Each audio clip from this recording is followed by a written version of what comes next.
نماز مغرب ادا کریں۔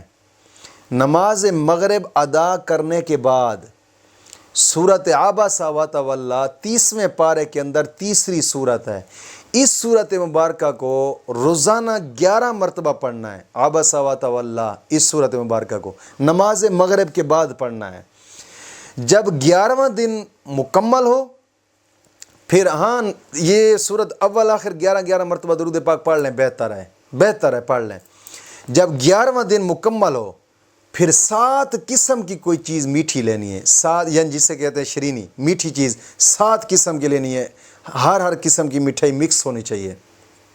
7 قسم کی میٹھی چیز لے کر پھر جناب علی اس پر 1 مرتبہ سورت فاتحہ پڑھیں، 3 مرتبہ کل شریف پڑھیں، پڑھ کر ان کا ثواب آقا کریم صلی اللہ علیہ وسلم اور حضور کے صحابہ، حضور کے اہل بیت اور تمام امت مسلمہ کو پیش کر کے پھر یہ میٹھی چیز جو ہے نا کوشش کریں کہ چھوٹے چھوٹے بچوں کو کھلا دیں اور جو جانور ہیں کیڑے مکوڑے ان کو بھی ڈال دیں۔ 11ویں دن انشاءاللہ العزیز سالہ سال سے جو رجت آ رہی ہے نا، آپ کا کوئی کام نہیں ہو رہا، وظیفے کرتے اثر نہیں ہو رہا، انشاءاللہ العزیز اس رجت کے وظیفہ کرنے کے بعد آپ جو بھی وظیفہ کریں گے انشاءاللہ فر اثر کرتا جائے گا انشاءاللہ العزیز۔